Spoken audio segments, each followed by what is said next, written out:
station. The train was travelling from Liverpool to Glasgow when 10 of its 15 wagons became detached. Frantic railwaymen had watched the runaway train career along at 65 miles an hour, on track with a safety limit a quarter of that speed. But by that time, a crash was inevitable. The 10 derailed trucks made up the rear part of a Liverpool to Glasgow train, which had become divided. If the signalman hadn't diverted the runaway trucks, they would have followed the locomotives into Carlisle station. The front section was halted pending an inquiry into why the coupling had become detached. Underneath the tangled mass of steel, a tanker load of toxic lead compound was undamaged. Engineers now anticipate a difficult job untangling the mess, and may even have to divert a river, because the riverbed is the only way to bring in a salvage operation is going on in Carlisle after a runaway freight train carrying dangerous chemicals crashed outside a station. It happened after a signalman diverted the train to prevent an even more serious accident.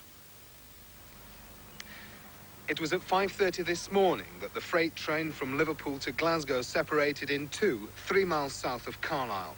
The front section with the 2 locomotives entered the city station, but to prevent a pile-up, the rear section of 10 wagons was diverted onto a goods line. It crashed through a bridge and plunged into the river.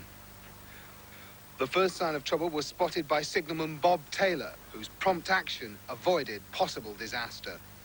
Well, we became aware that the freight liner on the down main line is divided, so the first portion was routed into the station, and as soon as he cleared Upperby Bridge Junction, I diverted the second portion onto the goods lines. That being the lesser of the two evils, it was inevitable that some form of mishap was going to be on us in a very short time. It was discovered by lunchtime that there were 4 freight wagons containing toxic chemicals. Police say that they are now safe for the moment. But as BR launch a full inquiry into how the accident happened, it's still not clear how the chemicals will be cleared or how long it's actually going to take. Paul Baird, News at 5:45. Carlisle to stop it crashing into the city's railway station. The freight train was travelling from Liverpool to Glasgow when 10 wagons broke away from the main train. A signal supervisor spotted the split and let the first part head for Carlisle station, while the second part was diverted onto a freight line. The first part reached the station safely, but the runaway section crashed 20 feet from a railway bridge into the River Caldew. This report from Ian Pronovich. The scenes of devastation looked bad enough, but if the runaway trucks had carried on along their planned route through the station, British Rail admit there could have been a catastrophe. As it was, no one was injured, though it took firemen some time to establish that. And rescuers were also surprised to discover there was no locomotive under the tangled heap of steel. 10 trucks making up the rear portion of a Freightliner train travelling from Liverpool to Glasgow. A crash had been almost inevitable, but a quick decision meant that the runaway trucks went onto the freight track, which bypasses the station. The 2 locomotives and the front section of the train were halted at Carlisle station today, pending an inquiry into why the coupling became detached. Once they became aware it was running in 2 portions, they had to decide what to do to minimise the damage which was going to be caused. And in my opinion, they made a very wise decision, bearing in mind all the factors which were obviously they had to consider.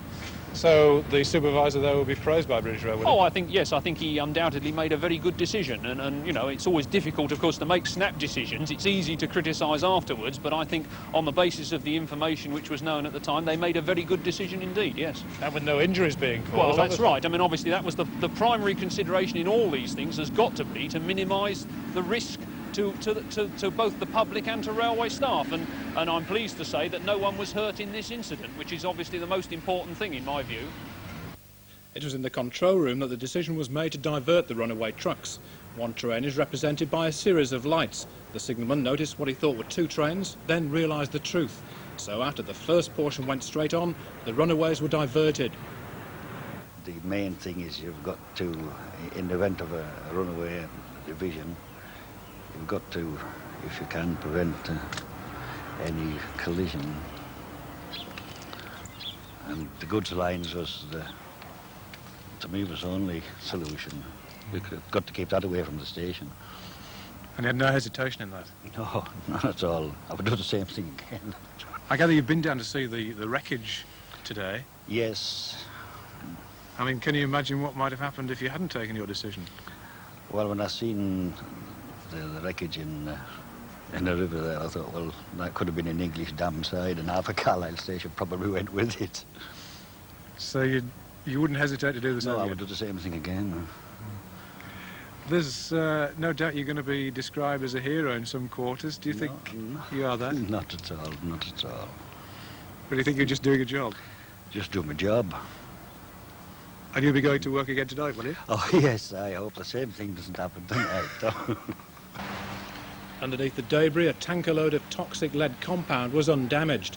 It was feared that the lead and another chemical in containers may have contaminated the River Caldew, but chemists were brought in from Lancashire to advise the rescuers. How great is the danger now? The danger is minimal at the moment. We've got a tank there that's in a difficult location, but quite safe. There's no ruptures. Our problem is to see that we get safe extraction of that tank without any ruptures. To make sure the lead doesn't get into the river? Into the river, yeah. That's our #1 priority, really. The recovery operation now starting will be difficult and expensive. British Rail say hundreds of thousands of pounds, and the River Caldew may even have to be diverted, as the riverbed is a place for a suitable crane to be brought in. Major alert after wagons carrying dangerous chemicals are derailed in Carlisle. After 10 freight wagons were derailed in the centre of the city.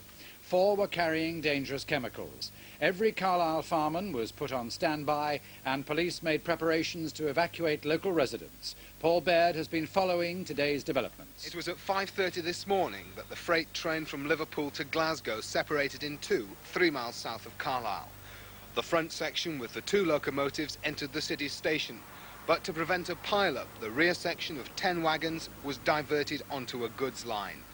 It crashed through a bridge, plunging into a river. Occupants of nearby houses were awoken by the noise.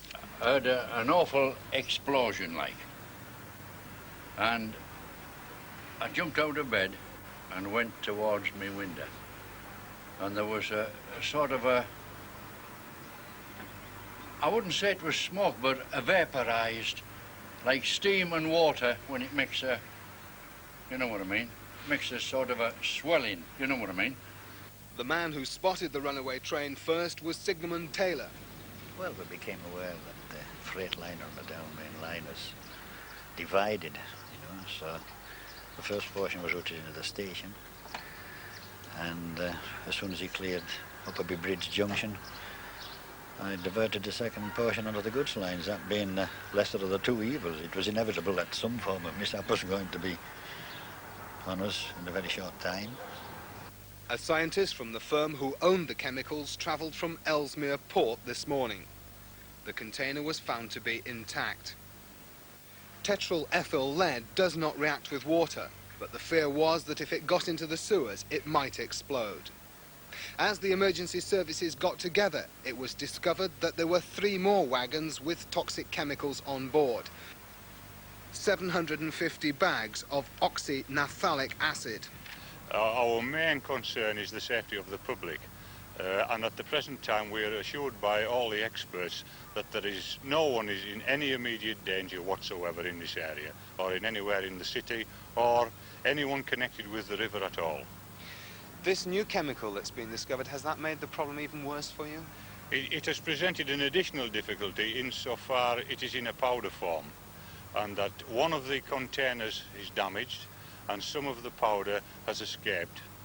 It is blowing around, but at the moment we understand that there is no immediate danger to the public from that powder. British Rail has begun a full inquiry, and presumably questions will be asked about how a train's managed to get into the city at all. But BR feel that to divert the train away from the station was the right course. Obviously, each case has to be, a course of action is decided on the circumstances which exist in each individual case. I'm quite satisfied that this was dealt with in the most efficient and safe manner, bearing in mind the circumstances which existed at the time. The massive damage has hampered recovery of the chemicals, and it's still possible that when it is cleared, the residents of nearby houses may have to be evacuated temporarily.